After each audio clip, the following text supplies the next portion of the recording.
Hey everybody, I don't know about you, but I love sushi, but it's just not realistic to have it or get it as often as I want it, which is like every day. So I'm going to try out a recipe that I saw on social media that is trending and is right up my alley, and it is California Maki Sushi Bake. So it did require a couple kind of unique ingredients that I had to order on Amazon, but I did discover that you can make those at home. So I can give you the instructions and the tips if you want to try this at home. All right, so I just started out with some regular rice, and I did have the recipe, put it in half just in case I didn't like it or in case my husband doesn't like it, and I can easily make it again since I have the ingredients and can control it.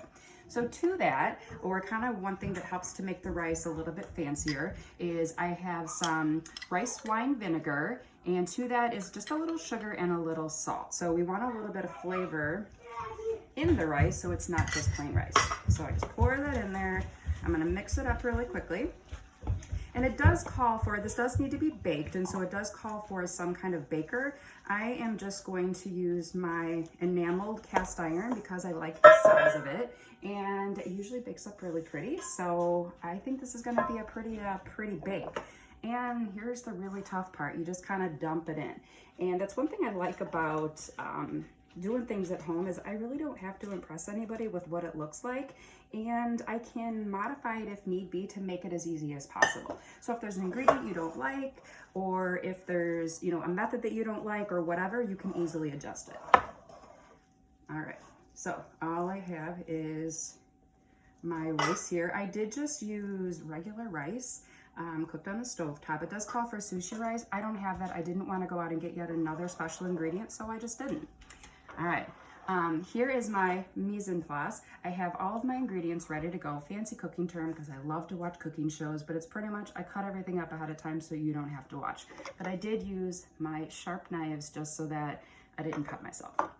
All right, next we are going to add some, let's see, this is just some cream cheese, some sriracha, and then some QP mayo. And so this was the hardest thing to find. I went to so many different grocery stores and couldn't find it.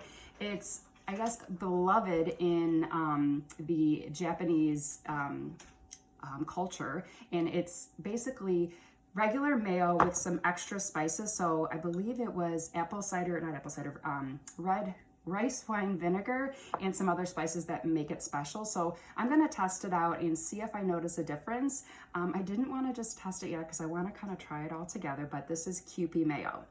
All right, so then that's all that was in here. So just kind of mix this up, and I'm going to add to that some of my stuff here. So it calls for about 3/4 of my cucumbers, and then we're gonna leave the rest for the top.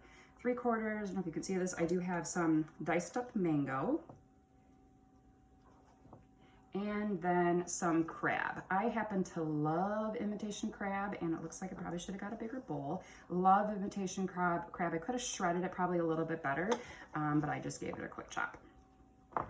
I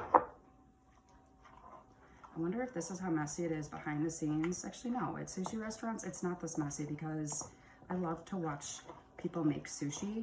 I feel like it is such an amazing art. I've always been so scared of the ingredients, but at home with the California Maki, which is, you don't really have to cook the ingredients. This one does call for it to be cooked, but you don't have to cook the ingredients because there's nothing that can hurt you here. All right, so that's all it is, and then it goes right on top. Ooh, it's crazy, but it smells like sushi. Like, yes, sushi has that wonderful smell. I hope you like sushi. So if you like sushi, we are pretty boring in that we pretty much get the same thing every time. I really like rolls, and so we pretty much only get rolls. But if you've had sushi, what kind of sushi do you recommend? I would love to try something that you recommend. All right, on top of that, oh, I forgot something. The next kind of interesting ingredient is this furikake seasoning.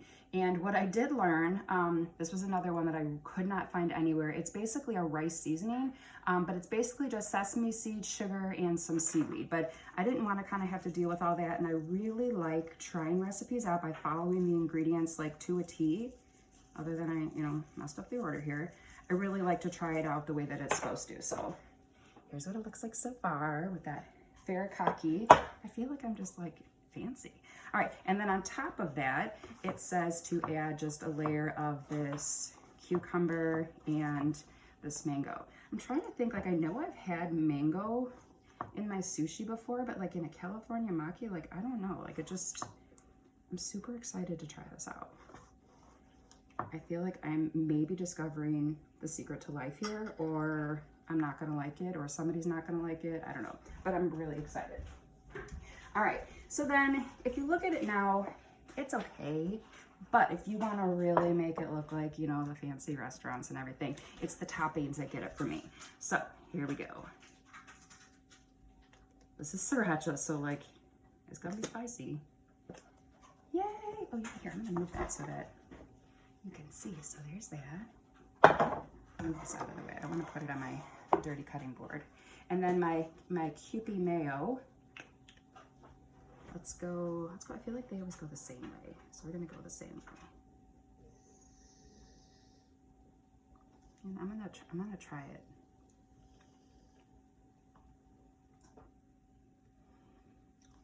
It tastes like something. It tastes like a deviled egg. That's interesting. Tastes like a deviled egg. I don't love mayonnaise by itself, but I feel like this is definitely going to give it the flavor that it needs. And then on top, just a little bit more of that. Okay, that's kind of a lot, but a little more of that furikake. So there you go. I'm going to bake it in the oven at 390 degrees for about 15 to 20 minutes. And then you're supposed to eat it with some sushis or some seaweed. I'm super excited. If this is great, then I hope you'll try it with me, but I'll be back.